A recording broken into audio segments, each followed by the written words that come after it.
Vamos lá. Primeira coisa, no Brasil é a Lei 10.741 de 2003, conhecida como Estatuto do Idoso, que regula as principais prerrogativas dos integrantes da chamada terceira idade, bem como dispõe sobre quais são os deveres da sociedade, da família e do poder público para com essas pessoas. Primeira coisa que a gente tem que saber, quem é considerado idoso? Muita gente confunde 60 ou 65 anos. E aqui, primeira dúvida que a gente tira, é considerada pessoa idosa a pessoa com 60 anos ou mais. Completou 60 anos, daí para frente é considerado idoso e está abrangido pelo Estatuto do Idoso. Sabendo disso, vamos dar continuidade. Primeira curiosidade e direito que pouca gente sabe: isenção de IPTU. É isso mesmo. Os desdobramentos do Estatuto do Idoso vêm garantindo várias outras isenções tributárias, tais como Imposto Territorial Urbano, o famoso IPTU. A isenção varia a depender do município. A norma vale para pessoas com idade acima de 60 anos, proprietárias de um só imóvel, aposentadas e com renda até 2 salários mínimos.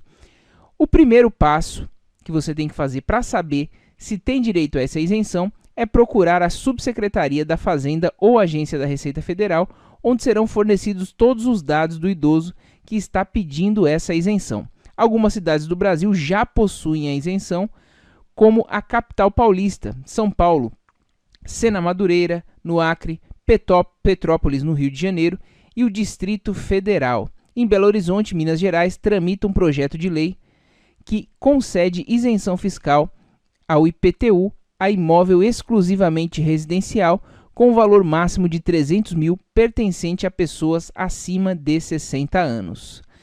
Uma dúvida que vai surgir, a gente já vai esclarecer. Essa isenção abrange o inquilino também? A resposta é não. Afinal, pelo Código Tributário Nacional, o IPTU é um imposto que se refere à propriedade. Então, quem é dono, quem é proprietário do imóvel é quem tem que pagá-lo. Portanto, essa isenção não se estende ao inquilino possivelmente idoso, certo? Vamos ao próximo, violência. O texto do Estatuto prevê que nenhum idoso será objeto de qualquer tipo de negligência, discriminação, violência, crueldade ou opressão, e todo atentado aos seus direitos, por ação ou omissão, será punida na forma da lei.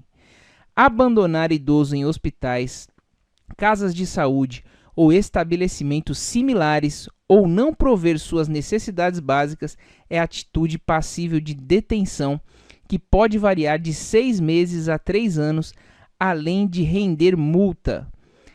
Também podem ficar presos por até 1 ano aqueles que colocarem a integridade física e a saúde da pessoa idosa em risco.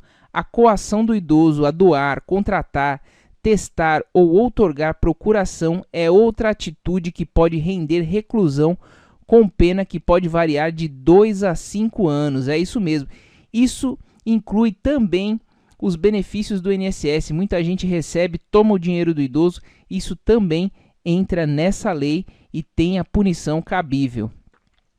Como denunciar maus tratos a idosos? Está aqui, pouca gente conhece, é o Disque 100. Esse Disque 100 ele é responsável por apurar denúncias sobre violação de direitos humanos, inclusive a dos idosos. Portanto, se você sabe de algum maltrato a idoso, Disque 100 e faça a sua denúncia. Mercado de trabalho. O Estatuto do Idoso veda a discriminação e a fixação de limite máximo de idade na admissão de empregos, mesmo em concursos públicos, a não ser que a natureza do cargo exija. A regra também encontra embasamento na Constituição Federal, que prevê que o bem comum deve ser promovido sem preconceito de origem, raça, sexo, cor e idade, e na Lei 9.029 de 95, que proíbe a adoção de práticas discriminatórias para efeito de acesso ou manutenção da relação de trabalho. Então, a não ser que a atividade do concurso público exija algum preparo físico que não seja compatível com a idade, de resto, não pode ter discriminação para o idoso. Recentemente, o TST condenou um banco no Espírito Santo a pagar indenização por danos morais a uma funcionária incentivada a aderir a um plano antecipado de afastamento voluntário. Para a corte, houve discriminação por idade na dispensa da bancária. Pensão alimentícia. Ainda que o mais comum seja observar situações em que os pais são obrigados a pagar pensão alimentícia aos filhos, o contrário também encontra previsão legal. É isso mesmo. O artigo 12 do Estatuto do Idoso dispõe que os idosos que não tiverem condições de se sustentar têm direito a receber pensão, e o genitor pode escolher de qual filho quer receber a obrigação. Portanto, se um filho tem melhor condições financeiras que o outro, pode-se pedir a pensão exclusivamente para esse filho que tem condição, não precisa pedir para todos, certo? Continuando aqui, a Constituição Federal e o Código Civil também prevêem essa possibilidade. Enquanto a Constituição traz que os filhos maiores têm o dever de ajudar e amparar os pais na velhice, carência ou enfermidade, o Código Civil prevê que o direito à prestação de alimentos é recíproco entre pais e filhos, certo? Deu para entender? Portanto, existe sim a possibilidade de pensão alimentícia de filho pro pai. O dever de pagar alimentos não é exclusivo dos pais. A obrigatoriedade de o filho pagar pensão para o seu ascendente também é prevista legalmente. De acordo com o artigo 12 do Estatuto do Idoso, aqueles que não tiverem condições de se sustentar têm direito a receber pensão e a escolher de qual filho. BPC. Aqui, continuando o assunto do idoso que não tem condições de se sustentar, a gente também tem o BPC, caso ele não tenha condições, tampouco o seu filho. O BPC, benefício da Lei Orgânica de Assistência Social, LOAS, é a garantia de um salário mínimo mensal à pessoa com mais de 65 anos que não possui renda suficiente para manter a si mesmo e a sua família, conforme critérios definidos na legislação. Além de comprovar a idade mínima, ou seja, 65 anos, para ter direito é necessário que a renda por pessoa do grupo familiar seja inferior a 1/4 do salário mínimo. Esta renda será avaliada considerando-se o salário do beneficiário, do esposo, do companheiro, dos irmãos solteiros, dos filhos e enteados solteiros e os menores tutelados, desde que residam na mesma casa. Tá? Lembrando que o primeiro passo é fazer o cadastro único para poder ter direito ao BPC idoso. Por se tratar de um benefício assistencial, não é necessário ter contribuído para o INSS para ter direito a ele. No entanto, este benefício não paga 13º e também não deixa pensão para o esposo, companheiro ou filho.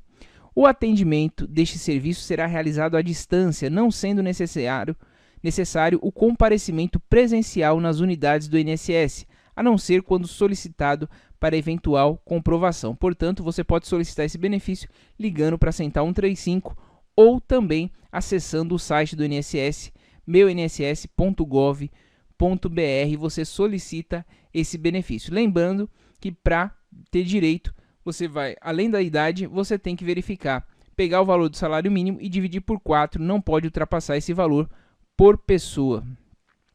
Assistência à saúde. Ainda que o Estatuto do Idoso vede a discriminação por parte dos planos de saúde no tocante à cobrança de valores diferenciados em razão da idade, a jurisprudência do STJ entende que o ajuste proporcional de preços à idade do segurado está ligado à expectativa de aumento na procura por serviços médicos e hospitalares por parte dos idosos.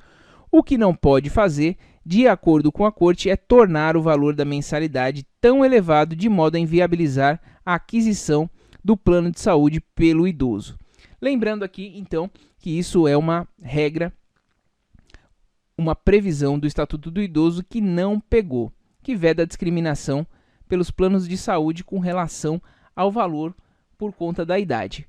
E essa situação foi judicializada Contudo, o STJ entendeu que pode sim reajustar de acordo com a idade, o que não pode é tornar inviável. A gente vê na prática que os valores são sim inviáveis hoje praticados pelos planos de saúde, mas enfim, o STJ decidiu e está aí para ser cumprido. Medicamentos. O artigo 15 do Estatuto do Idoso determina que cabe ao poder público fornecer aos idosos gratuitamente medicamentos, especialmente os de uso continuado, assim como próteses, órteses e outros recursos relativos ao tratamento, habilitação ou reabilitação de sua saúde. Para ter acesso aos medicamentos do programa Farmácia Popular, tanto na rede própria quanto nas farmácias privadas conveniadas ao programa, segundo o Ministério da Saúde, é preciso apenas apresentar um documento de identidade com foto, CPF e receita médica dentro do prazo de validade. Justiça. Os idosos também têm prioridade na tramitação de processos judiciais, nos quais figurem como parte ou interveniente. Para conseguir o benefício, é preciso fazer prova da idade e requerê-lo junto à autoridade judiciária competente, no caso, o juiz. Em caso de morte, a prioridade se estende ao cônjuge ou companheiro, também com mais de 60 anos. Vagas exclusivas. De acordo com a legislação, 5% das vagas nos estacionamentos públicos e privados devem ser exclusivas às pessoas maiores de 60 anos de idade, sinalizadas e posicionadas de forma a garantir uma maior comodidade. Essa daqui é uma regra que é cumprida, talvez por ser mais fácil. Atendimento preferencial. Segundo o Estatuto do Idoso, é garantido ao idoso o atendimento preferencial e individualizado junto aos órgãos públicos e privados prestadores de serviços à população. Este direito também é assegurado pela Lei 10.048 do ano 2000 e pelo Decreto 5.296 de 2004, que a regulamentou. Também há muitos lugares que, se você não se manifestar, você não consegue ter esse direito levado a efeito. Inclusive, em agências bancárias, ele também tem o seu efeito. Prioridade especial é a chamada prioridade da prioridade. Desde julho de 2017, idosos com mais de 80 anos têm prioridade em relação a outros idosos. É isso mesmo. Essa super prioridade dos octogenários é assegurada pela mudança em trechos do Estatuto do Idoso realizada por meio da Lei 13.466 de 2017 e sancionada pelo ex-presidente Michel Temer. Agora, a meia entrada. É isso mesmo, o mesmo Estatuto do Idoso estabelece que maiores de 60 anos de idade têm pelo menos 50% de desconto no pagamento de atividades culturais, de lazer, artísticas e esportivas. As regras variam em cada município, mas, em geral, só é preciso apresentar o documento de identidade para comprovar que tem 60 anos ou mais. Transporte é direito do idoso com 65 anos ou mais acessar gratuitamente os serviços de transporte coletivo urbano e semiurbano no metrô, trens metropolitanos, ônibus de linha que circulam dentro da cidade e entre cidades vizinhas, lotações, entre outros. É possível que sua cidade tenha leis que garantam gratuidade para pessoas com idade inferior à lei federal, ou seja, menos de 65 anos. Geralmente, as cidades, algumas oferecem, como por exemplo São Paulo, para quem tem 60 anos ou mais. Mas, pela lei federal, o Estatuto do Idoso é quem tem 65 ou mais, mas as prefeituras têm praticado 60 anos ou mais. Informe-se sobre isso junto ao órgão responsável e solicite esse seu direito junto à sua prefeitura. O transporte coletivo interestadual ele é gratuito para maiores de 60 anos com renda até 2 salários mínimos. Cada ônibus deve reservar 2 vagas gratuitas e, caso preenchidas essas vagas, os demais idosos têm direito a pagar metade do valor da passagem. Aqui pouca gente sabe dessa segunda opção. É isso aí então, pessoal. O vídeo de hoje foi isso. Espero que vocês tenham gostado. compartilhe com todo mundo que você conhece, quem já é idoso, quem está prestes a virar idoso e quem também é filho de idoso e que pode fazer valer esses direitos para os seus pais, para os seus avós. Enfim, esse vídeo é de utilidade pública e vale para absolutamente todo mundo a título de conhecimento. Se ainda não se inscreveu no canal, se inscreva, deixe o joinha se gostou do vídeo. Muito obrigado e até a próxima!